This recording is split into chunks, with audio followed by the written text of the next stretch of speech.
Is KATSEYE gnarly? They could describe everything with one single word. But should we? No.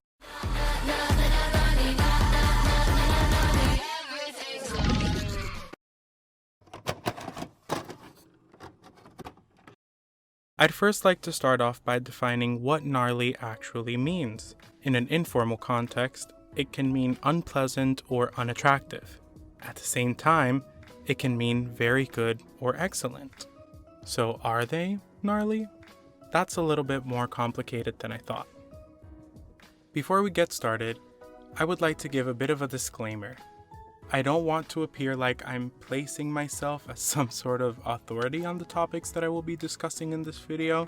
This is all just lighthearted and, at the end of the day, my opinion. Part of what I love about commentary is that invitation to continue the discussion in the comments. So, feel free to chime in with your takes and opinions, regardless if they align with mine or not. But anyways, this video won't be an in-depth analysis of the song or the video itself. At least I won't try for it to be. My main goal is to express my unsolicited opinion on the group and their music so far on a slightly more surface level and why I have some issues with it. Given I don't believe I am the target demographic for this release, I wanted to also tread carefully, because I wouldn't consider myself even remotely qualified to talk about the genre itself, much less how accurately the song fits into it. I can only speak to how it makes me feel, so I'll do just that. If you saw my softest strong reaction, you would know I really like Debut and Touch. That's about it though. The rest of the songs on the mini weren't for me, and I have yet to go back to them after my initial couple listens. So, to say I had low expectations for this release would be an understatement. I knew going into this that the likelihood of me enjoying it were slim, but not zero. When the initial trailer was released, I was very intrigued. The styling really caught my attention and the girls obviously looked stunning. However, I quickly noticed discord online once it was actually released. Then I heard the dreaded clip. Tesla. And immediately my hopes dropped. I was shocked. I thought that it was a parody song, like this couldn't be real to me. But it is. I originally intended for this to be a reaction video, but... Gnarly. Tesla. Gnarly. Fried chicken. Gnarly. This song's so like, congratulations. And you be like, gang. Gang, gang, gang, gang, gang. Hottie, hottie. Like a bag of talkies. I'm the shit. I'm the shit. The boy dumb bitch. Fucking gnarly. Gnarly. Don't talk to me. You're the video is fucking gnarly. Everything's gnarly.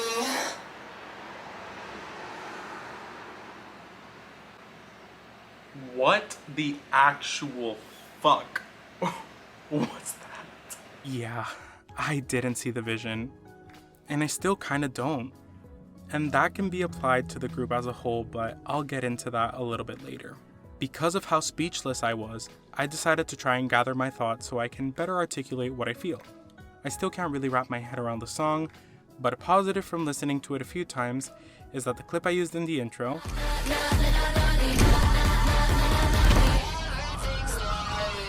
has definitely grown on me.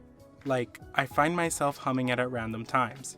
Granted, that doesn't necessarily mean it's good, cause I'll randomly burst into boba tea, gnarly. It's giving brain rot. But trying to see the vision is what inspired me to actually want to sit down and make this video. The song is everywhere. From K-pop idols to regular celebrities and influencers, it feels like I can't escape it. I know I'm not alone in being confused by it, but it feels like I'm missing a piece of the puzzle. Like, there's a bigger picture that I have yet to unlock. I have to acknowledge that I am at a disadvantage when attempting to see the vision. I don't regularly consume hyperpop. I don't dislike it, but I don't seek it out intentionally. So that automatically makes me not as excited about this release. Add to that, the lyrics. Oh my god, the lyrics. I'm aware that hyperpop is designed to sort of push the limit in terms of its subject matter and the way it presents it. There's definitely an art to it that I simply can't appreciate as much as other people can. However, one thing remains noticeable in the genre for me: authenticity. I'll explain further on what I mean. Going back to the definition, broadly speaking, gnarly is an oxymoron. It can literally mean good or bad depending on the context and the person who is doing the assessment. So because of that, regardless of your opinion, they can't go wrong. In theory, of course, because you will view it one way and I can view it the complete opposite. So now let's take that concept and apply it to the group. I think this was a very bold decision on Hype America's end. Undeniably, the success and recognition of Charli XCX's Brat played a role in the decision to approve/choose this release. It's no secret that the song wasn't written with KATSEYE in mind, but why was it chosen? Well, there's a few reasons I can think of, but I believe the truth can fall somewhere in the middle. Given the success of Brat, Hype could have seen this as an opportunity to capitalize on the buzz around the genre and create a smooth entrance for the group in the Western market. My second thought was shock value. Regardless of the quality or intention of the song, we're talking about it. This buzz makes people curious and want to check it out. If you tell somebody about the Tesla Gnarly or the Talkies clip, they might think there's no way that's real and go see for themselves, thus streaming the song, allowing them to form an opinion, whether positive or negative, that they can then share with other people and the cycle repeats. The third thing I thought about is a little mixture of both. Seeing as a lot of music nowadays is made with social media in mind, it wouldn't surprise me if they view the more outlandish lyrics as an opportunity to go viral, knowing people could be open to the song because of the rise in the genre. The real reason could be a combination of all or neither, but what does this analysis have to do with the group itself? Basically, for me they are very polarizing. I think the members are gorgeous and undeniably talented. They have that star quality that keeps my eyes glued to them. Watching their MVs and stages, I love the way they command attention. They do it in a way that makes you think they aren't rookies. But I have one big gripe. Maybe one of you can better clarify this for me, but it feels like they have a sort of identity crisis.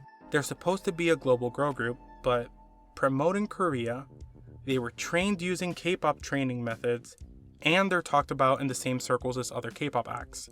So this strong association with the genre feels like it's holding them back, in my opinion. Because at this point, if I think about the group, I think about K-pop, not about the group itself. I don't know if that makes sense, but if they want them to be a global group, I think they need to choose a market to start with, either the US or Korea, because it seems like they're trying to use the strategy from one on the other. Playing devil's advocate, maybe this release is their way of separating themselves from the broader K-pop umbrella and carving out their own lane. The sheer amount of cussing makes this separation a bit clearer. So if that's the strategy they're going for, regardless of my dislike or indifference towards the song, I think it could work. We need artists to push those boundaries of what they release, or else art becomes stale and boring. Seeing them release music like this can inspire fans, other groups, and hell, even companies, to take more artistic risks. Because at the end of the day, you never know what will be the thing that sticks. Because of that, I want to bring the conversation back around to authenticity. K-pop as a genre is very manicured, polished, manufactured, all nice words for saying that one way or another, it's fake. Now, I'm not claiming all K-pop is fake, because I know it's not, but the sheer system that's in place makes it so that you kind of have to be to succeed. Now, I bring this up in tandem with my confusion on the group's strategy and image, because the US market craves authenticity on a larger, more mainstream scale. K-pop fans are already used to this well-oiled machine that pumps and dumps shiny new acts like it's nothing. But the industry over here moves slower, leaving more room for the creation of genuine works of art, and as we should know, art is subjective. That's why I believe that choosing hyperpop could be a good strategy to open up a lane for them here in the US. If they wish to continue this sound in a way that feels true to them, I have no doubt that they will have that authenticity the general public so craves. However, if this is just a quick cash grab, so to speak, and nothing more than their take on a current popular genre, that's where it can all fall apart. I don't believe that there should be any room for AI when creating this art or pushing that envelope, because that just stifles creativity in my opinion and is inherently not authentic, therefore damaging what they could be trying to convey when choosing this genre. But AI is not the topic of this video. But anyways, wrapping things up, I feel like the curse words were a bit forced, the video was a little all over the place, the lyrics and the concept don't really make sense to me, and also I just generally didn't vibe with most of the song.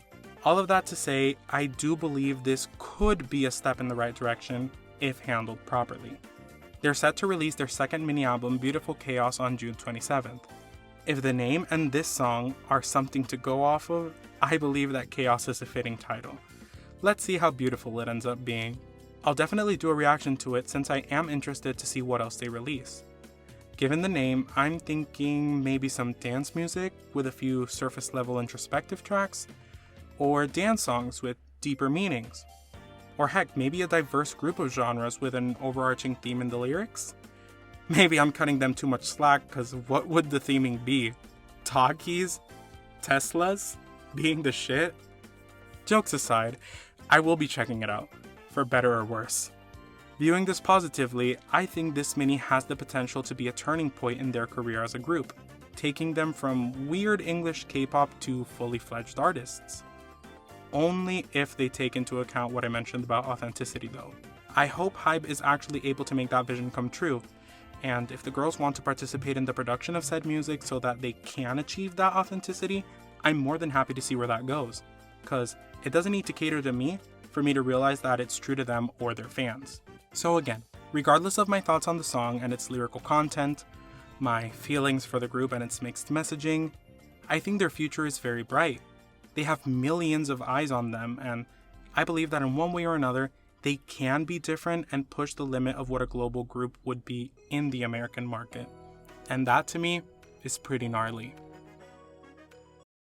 Okay. So that was my slightly anticipated follow-up to my Red Velvet video. I hope it was up to your standards and to your liking. I did take my time, a little bit longer than I thought, honestly, to script this out, since I do know that there is very big discourse online regarding the song being good or bad, and I tried to approach it from an angle that doesn't necessarily want to pin one or the other as the inherent truth, since, like I mentioned, art is subjective. So just because I don't like the song, that doesn't mean I can't see where people are coming from when they say that they like it, or where people are coming from when they say that it's like good, you know? Regardless of all of that, let me know in the comments down below if you liked this video. I would also like to thank you guys so very much for 500 subscribers. It's literally taking me 10 years to make it to this point, even though that I know that 500 isn't a lot to some people. It's a lot to me, and it means a lot to me that you guys decided to stick around and see what kind of content I put out. So I definitely promise to keep making more commentary videos, and if there's any specific topics that you'd like for me to cover, let me know in the comments down below and I'll definitely get around to them.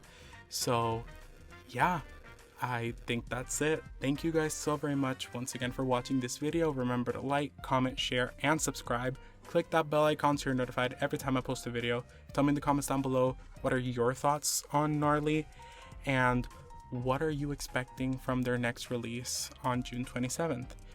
So thank you guys so very much for watching. Remember that I love you guys so much, and I'll see you guys hopefully very, very soon. Bye!